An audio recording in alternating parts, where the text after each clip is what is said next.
No. I figured it out. I'm sure you did. All right, let's move that there. If you love me, let me go. All right, now you should be able to see. Yeah, you can read that. Okay. So num 1, 2, 3, 4, 5. We'll stop at 6. So index, what an index is the location of an element inside of a list. The index, so index is, it always starts with 0. It's kind of confusing at first. So the index of this guy is 0. This is 1, 2, 3, 4, 5. So to print so if I wanted to print this index, this number, it is num bracket 3, and that will print the number 4. Can you read that? Yeah, you can, okay. Does that make sense? Yes. Why do you think it always starts at 0? Because that's where things start. We don't start counting at 0. But programming, because 0 is binary. I'm pretty sure that's the answer, actually. I don't know 100%, but if I had to guess, it's because computers deal with 0 and 1, and 0 comes before 1. And if it starts at 1, then it has to go back to 0. And that's confusing for the computer because it never uses the 0 value. And computers need to use the 0 value. This is difficult. You're difficult. So, if I have 2 lists,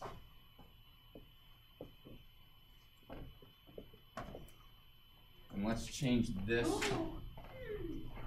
That's a surprise.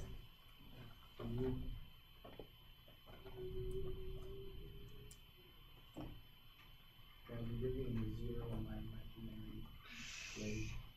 So this is Micah, Blake, Yay!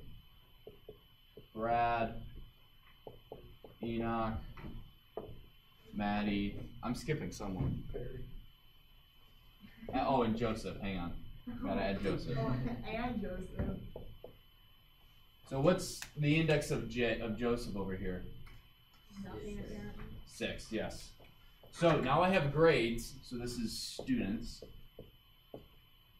And I have grades, and we'll start with 0s for everyone.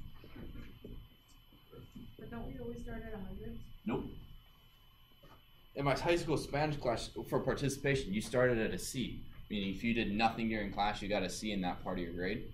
And you either lost or gained points, depending on if you were loud and obnoxious or if you raised your hand. So, this is, what's the index of this one? Of this 0? What's this one? 1, 2, 3, 4, 5, 7. So, do you guys, so what does this mean? That means that Micah's grade is equivalent to grades 0 because Wait. students 0 equals Micah. So if you did print students 0, You would get give Micah. you Micah's grade. Say that again? It would give you his grade. No. If you did print grade 0, It would print as 0. because that's what he has, that's his grade. But if Correct. his grade was like a 95, then it would Yes. print. So if we change this to a 95, Oh, that's helpful. grade, so Micah's grade, this would equal 95.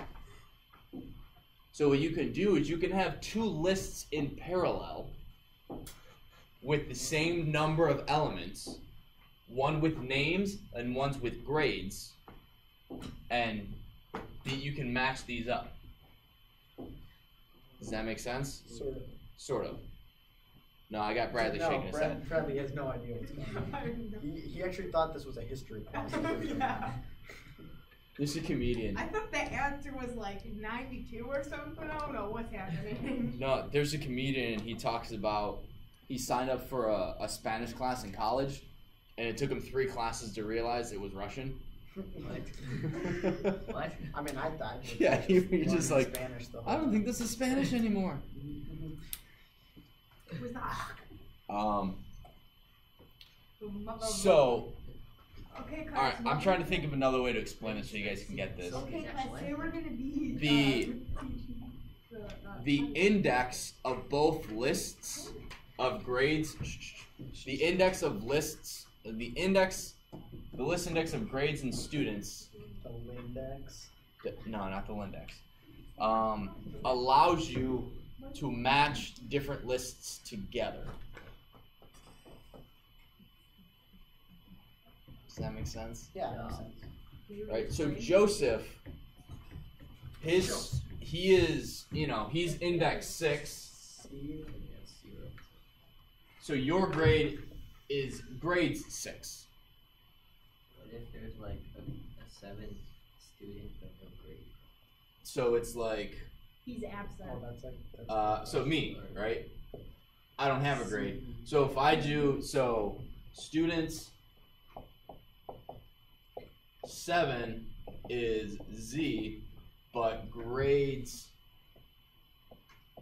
7 is error. Error. It'll say list index out of range, and that means this index does not exist in that list. So because I only have 6 items up here, or 7 items up here, oh, this should have been 8, not 7. You lied to us. You lied to I made a mistake. Wait, hang on. Why would it be 8? No, I can't because it believe starts they at don't. 7. Is oh gosh. See, indexes even confuse me. They confuse everyone. So don't be afraid if you don't get it at first. Well, why'd you cross your 7s? Because That's how they're supposed to be. That's I know, not but- proved by science. I don't know. Think if the Yeah, it's computer 'cause doesn't guys- it has 7 guys, 7 corners. What? 1, 2, 3, 4. There's only. Wait. 1, 2, 3, 4. I don't know. It's not. 6. No, there's 8. 1, 2, 3, 4, 5.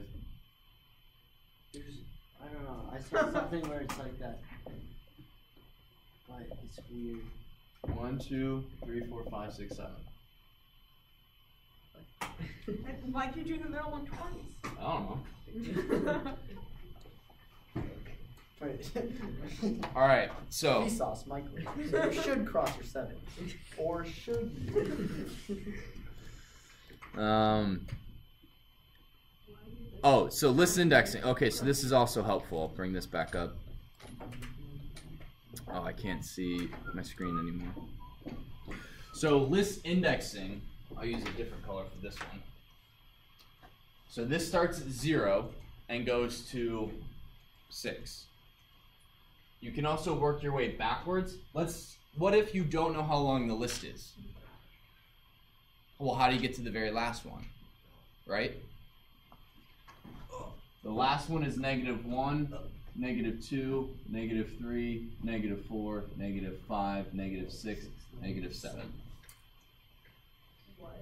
So if I want to print the very last object in a list, I would do students bracket -1 equals Joseph. Excuse. What? What? What? So if you wanted to print Joseph, you could either do -1 or you could do 6. Correct. Oh, so that's just if you don't know how long the list is. Yes. So if you know there's Okay, 7 yes. people, you can go list index 6. But if you don't know how many, you don't know how many objects are in a list because you've asked the user, how many things do you want to print, or how many things do you want in your list? Well, you don't know. You could use user -1, Why doesn't? but it's just a little easier to do -1 Why wouldn't it start at 0 then? because the index is already 0 here. You can't have 0 and you can't have. Yeah. You can't have 0 equal this, not this, and that.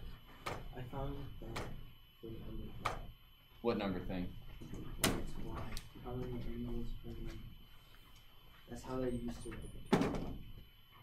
Oh, it's because you got the 2 on the bottom there. Oh yeah. But no one draws like that. No one draws the No. bottom one.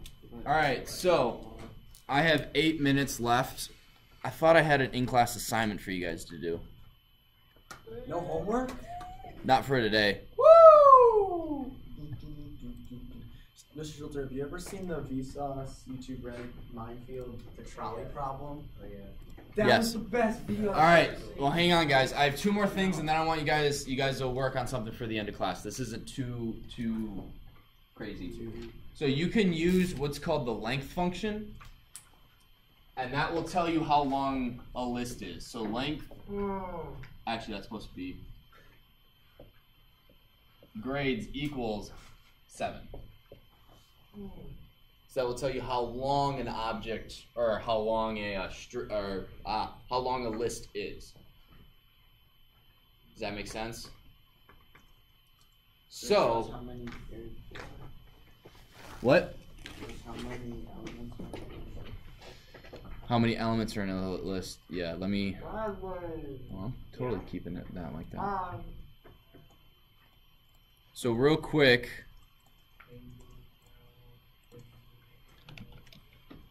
actually, let's just do.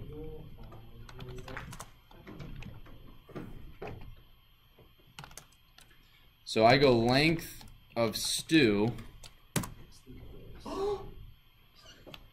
So between now, Blake, come on. Sorry. I need you guys for 6 more minutes. Using this, instead of what you can do is instead of going for stud in students,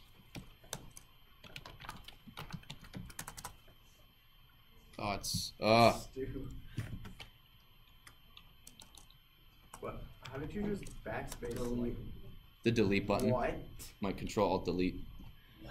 You can do it that way. You can also go for n in range length of stew, and this will print out the index. Whoa. 0, 1, 2, 3, 4, 5, 6, 7, 8. You then Plus go, 1.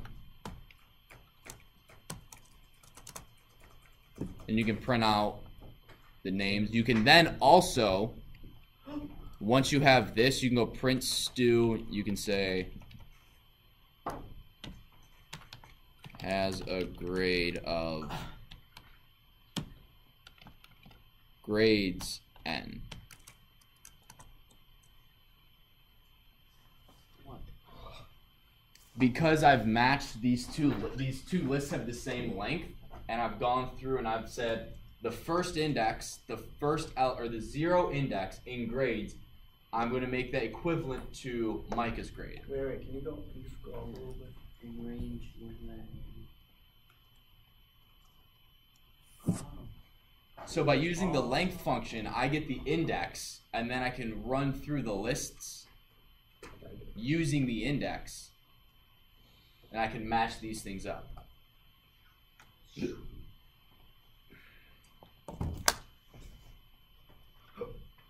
Does that make sense? There was a lot of knowledge learned today. Yes. Wisdom. I'd recommend, if you don't get it, watching the video. I did put the PowerPoint is online, and then also in the book. So like I said, we're skipping chapter 6.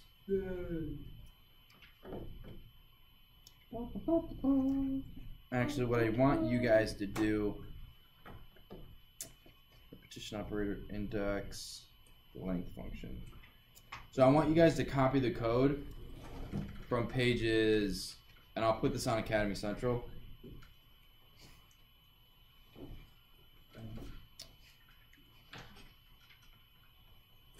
Yeah, I'll put it on Academy Central, but there's not much. Just copy the code so you guys get used to writing it. So that's our homework. That'll be your homework for tomorrow, yeah. Like I said, there's not that much. Wait, that's due tomorrow. That's for class tomorrow, because we're going to continue moving on with this. So we're going to do it tonight and turn it in tomorrow. Yes. Okay. Okay, again, it's just Which copying the one? code in the book. And it's going to be on Academy Central. Yes, I'm going to put it on Academy Central before I leave this room. And You then like stay overnight. the last thing, right? The very, very last thing is if I want to rewrite something, and again, we're going to go over all of this. Let me go back up here. Actually, no, it's saved in here. Grades.append. So this is adding it to grades. If this were 0 times 7, not 0. Actually, no, I can't do it that way right now. Needs to be an index. So using this index, using this, you can rewrite the grades. So I can have a list of 95, 110, 110, whatever. And I can go through and say, oh, I've typed in the wrong grades for whatever class. You can go back and you would do grades, bracket 3 is now a 90. So that would be, this would get rewritten and set it to a 90. So we'll go over that tomorrow, but there's, lists are super cool and there's a lot you can do with them. And you guys need to be pretty familiar with them for especially for a video game. Especially for the video game. That's how you keep track of all the bad guys. Are we gonna like learn Pygame right when we start doing our video game? Yeah. So the way we do Pygame is, I'm gonna stop the video.